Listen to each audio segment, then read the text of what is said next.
All right, well, we'll get started. We'll call this our official beginning time. And if you're just coming in, you can still say hello in the chat as we begin. And right now we've got about 44 people here. We usually wind up with about somewhere between 60 and 80. It's just great to see so many faces. And as Colleen mentioned, if you've been doing this for a while, you'll see some familiar faces here, because we have some, for some people it's the first time and some are regulars. And for those of you who are here for the first time, the structure is the first 10 minutes or so is an introduction to the topic, and then the next 20 minutes or so will be the meditation that we'll do together. And after that, we'll have breakout groups. We'll be groups of about 4, and for about 30 minutes, a chance to talk about in a smaller topic. And then we'll come back with about maybe 20 minutes or so left in that hour and a half that we have for open sharing. And then we'll close it in an hour and a half. So that's the structure. It's come up several times just recently, this concept in mindfulness of acceptance. What does that really mean? In a mindfulness context, except it's maybe, if not the hardest, it's one of the hardest things to understand. And it comes up often with students and even graduates. And what does that even mean? What does it mean to be accepting when there are situations of emotional or physical abuse, or when we witness personal or social injustice? I mean, what does that mean? Does it mean you sit there and do nothing? And of course, it doesn't mean that, but it's a subtle point, is what it does mean in these situations. So I'm going to first show you a talk that Tara Brach gave a few years ago called Hands Off Controls, where she talks about letting go. It's just about 5 minutes, and I'll see if I can get that set up. How do we turn towards presence and awareness rather than tighten into fight-flight? That's really the inquiry we keep encountering over and over again. Maybe just to clarify one thing that I think comes up a lot, which is when I talk about not controlling, when I talk about seizing from all the managing, I'm not talking about inactivity. The process of shifting out of the egoic fight-flight is a process of coming into presence with what's here, and then from that presence responding. In the Zen tradition, they say responding appropriately. That the whole path is responding appropriately rather than from an egoic reactivity. When we respond appropriately, we're responding from our deepest intelligence.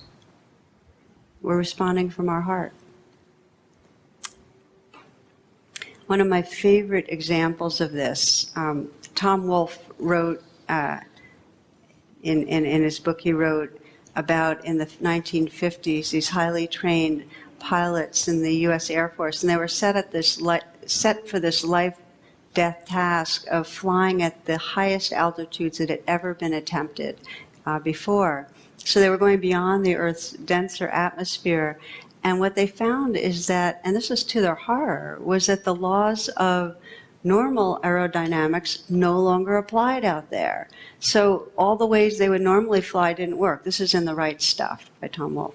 And the plane could skid and into a flat spin. It was like a cereal bowl, he says, on wax formica counter, and then start tumbling, not spinning and diving, but tumbling end over end. So it was whacked out trying to fly out there. And what they would do when it went out of control is they would get frantic and try to stabilize by applying correction after correction. This is the pilots. And the more furiously they manipulated the controls, the wilder the ride would become. So then they would start screaming helplessly into the intercom saying, I've tried X, I've tried Y, I've tried Z, what do I do next? And they would be screaming this as they were plunging to their deaths. So this tragic drama occurred a number of times until one pilot, and this was Chuck Yeager, inadvertently struck upon the solution. So when his plane started tumbling, he got knocked unconscious. He wasn't trying to control anything. He just was knocked unconscious.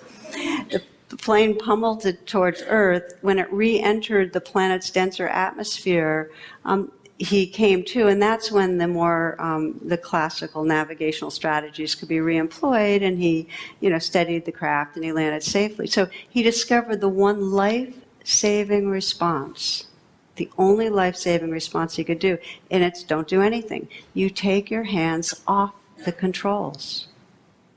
This is Wolf. He says, it's the only choice you have, and it counters all training and even basic survival instincts, but it works. So I'd like to say the same goes in spiritual life, which is that when things feel like they are totally out of control, let them be. You take the hands off the control. All our normal strategies of fight, flight will only, like those frantic pilots, mostly our strategies take place in this spinning of our mind that is trying to battle against how it is, that's trying to solve it, to fix it, to make it go away. When it's out of control, take the hands off the controls. Now, you don't do what Chuck Yeager did necessarily. It's not getting knocked unconscious. It's actually coming into consciousness, like, okay, what's going on in this moment, and now this moment, and this moment? It takes courage. Because as I mentioned, trying to control things gives us a sense that maybe we're going to be on top of it. But it's a false sense. In fact, the only refuge in those moments is to take the hands off the controls, come into presence, and then, as we really inhabit presence, there will be an intuitive way to respond to our world that most serves. Now, when Tara is talking in this video about those times when it feels like we should be taking control, just a second so you can hear me, those situations where we think we should be taking control, but when in fact the most effective strategy might actually be letting go. And knowing when to let go is not always easy. And as the Serenity Prayer says, I'm sure you know this prayer, grant me the serenity to accept the things I can't change, the courage to change the things I can, and the wisdom to know the difference. And as the Serenity Prayer hints, there are times when taking action is necessary. And in those cases, it isn't a matter of simply taking our hands off the controls. The question really is, in these situations which require quick action to protect ourselves or others, or when we witness personal or social injustice, just what the heck does acceptance or equanimity mean? And in my own morning meditations, I use a form of the Serenity Prayer, but expressed in terms of equanimity. And it goes something like this. May I have the equanimity to accept my circumstances exactly as they are, the wisdom to know when a course change is appropriate, and the courage to intervene. So I'll say that again, because it's slightly different than the Serenity Prayer. And the equanimity part is an awareness of how things actually are in that moment. It doesn't mean you like it. It doesn't mean that it feels right to have things be the way that they are. It just means that you accept that this is the way they are at that moment. So it goes, may I have the equanimity to accept my circumstances exactly as they are, the wisdom to know when a course change is appropriate, and the courage to intervene. Or not. Sometimes it takes courage not to do anything, and that's the appropriate thing. And acceptance here has to do with understanding that a course change, when it's warranted, it's most effective when we understand perfectly what the current situation is, and accept that it actually is the way it is at that moment. Doesn't mean we like it. It doesn't mean we give into abuse. Doesn't mean we're passive in the face of danger or ignore our values or give up when an obstacle gets in the way of achieving an important goal. In these cases, acceptance means accepting the fact that what is happening is indeed happening. It's actually happening. without wasting energy with reactions like, we know this, this can't be happening, or how can they be doing this, or this is so unfair, or why is this going on? When appropriate, we still take action, sometimes immediately and sometimes with great energy, but from a place of inner stability with a clear perception of the situation. That's ideal. There's a Chinese term, some of you may have heard it, called Wu Wei, which means non-doing. This sounds passive and inactive, but in Taoist philosophy, this is actually the most effective form of action. And it's kind of paradoxical in the statement. It is action without unnecessary effort, action which flows effortlessly, naturally, and spontaneously from a place of inner stillness and perfect alignment with body and mind and heart, and in harmony with what's going on outside. Full expression is, you have to forgive my lack of being able to pronounce the Chinese phrase, Wu Wei Er Wu Bu Wei, which translates to, by non-doing, nothing is left undone, which sounds kind of weird, but this kind of non-doing, you can see this in a gifted athlete when they're in the zone or a team, or the flow experience we experience when we're involved in an activity which requires a high level of concentration, but our experience is one of no effort in which there's no sense of time. Easier said than done, of course, and there's more about this on the Palouse Mindfulness website on the page called Acceptance and Non-Striving in the graduate section. Today in the meditation, in the breakout discussions, we'll look at these times in our lives things did work. Maybe it's a time of crisis where we either let go in the usual sense of the phrase and appropriate action emerges on its own, or it could be a time when you acted with intention and purpose, but from a place of inner stability and calm. Now, I know some of you want the links to the video we just saw, and to other materials that relate to this, and I've put them in a file, which I'm going to put in the chat. Everyone. And Dave, several people have asked for you to put your own serenity prayer into the chat. Yeah, that's there. It's not in the chat, but if you go to this link that I've put up, it's there, and maybe I can pull it out quickly so we can find it.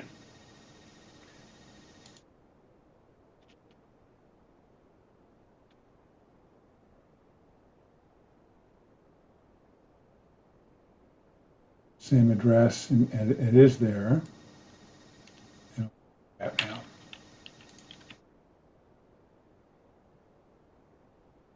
And also the link that you can use to get to this video and also to the breakout instructions. So now we'll go into the meditation and just settling in, maybe about 20 minutes, maybe slightly less. Just take a moment to actually experience where you are right now. Feel how you're sitting in the seat or whatever it is you're sitting or resting on. Feet maybe making contact with the floor.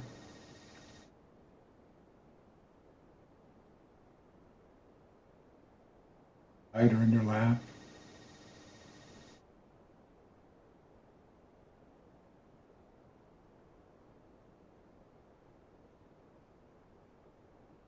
Bringing awareness to breath.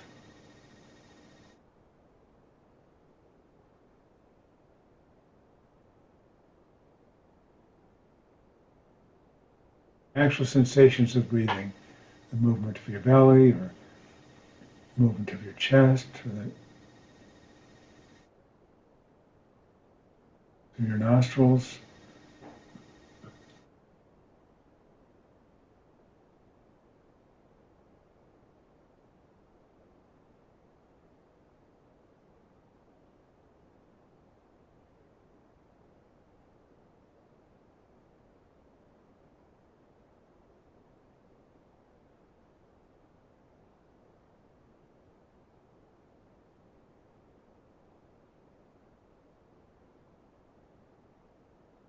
And if attention wanders somewhere else into thinking about what's going on here or something that's happened recently or past or something that's going to happen. Just letting that be.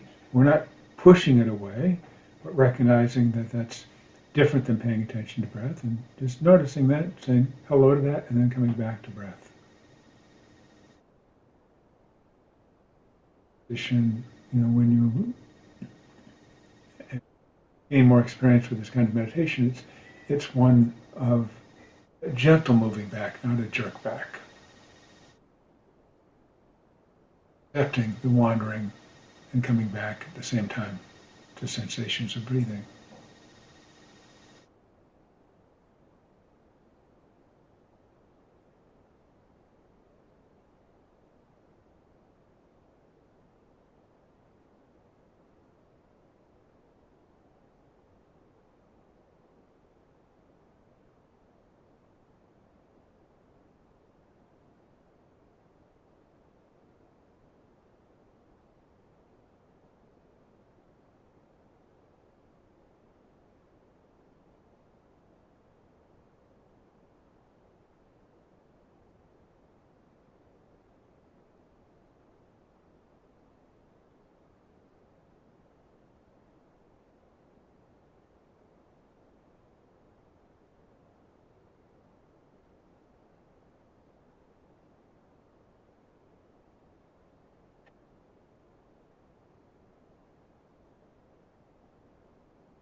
As you sit there, you might recall a time of crisis or a time when you didn't know at all what to do, but in that space of not knowing, an effective and appropriate response emerged spontaneously.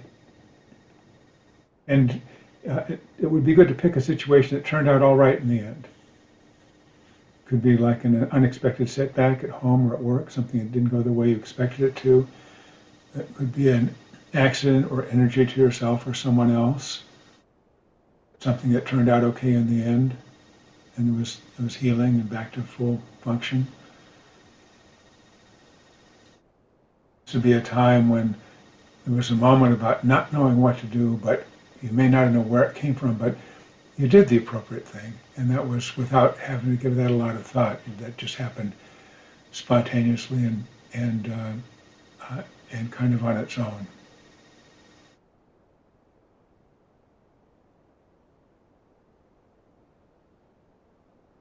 It even surprised you.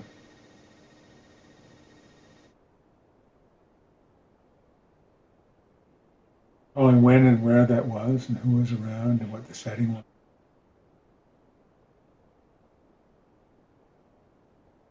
Recognizing now that it turned out all right in the end.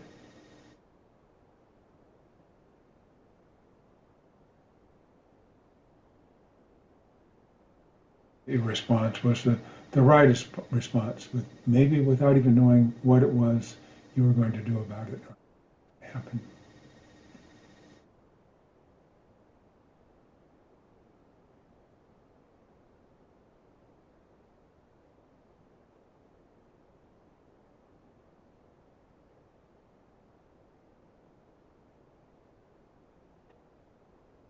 If you can't recall a time when you were the one who acted spontaneously and appropriately in a time of crisis, you might recall a time when someone else did, a family member or a friend or maybe even someone you don't know or didn't know who acted heroically and spontaneously in a time of crisis.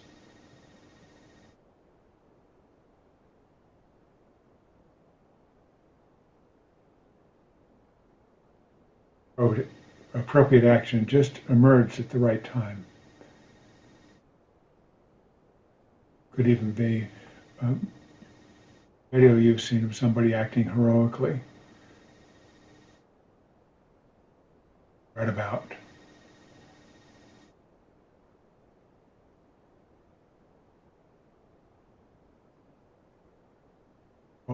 And spontaneous at the same time.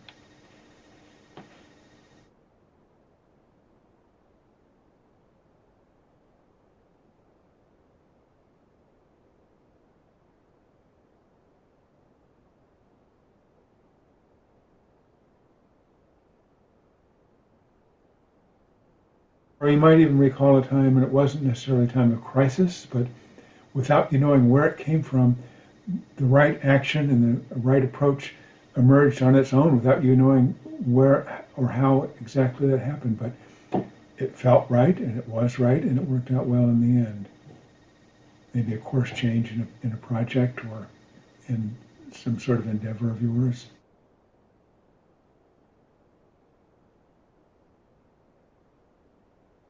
Of knowing that it was the right action without you having to have thought about it.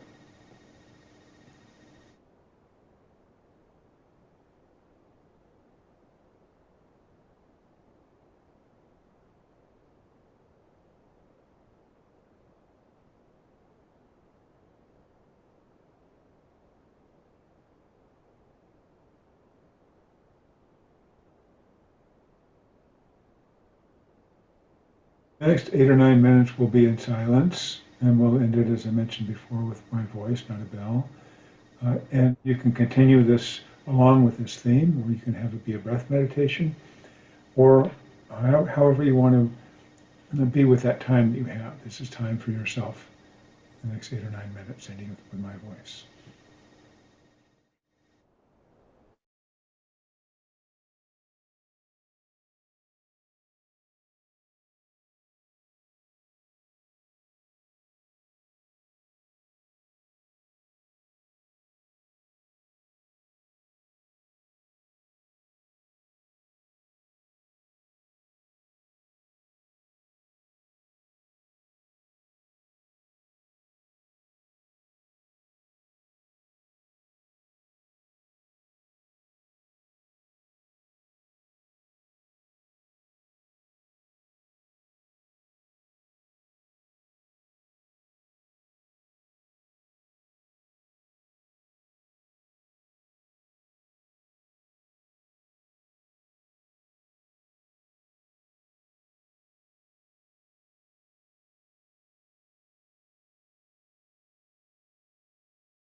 Just a minute, we'll be ending this meditation and just letting yourself have a few more breaths as we breathe together.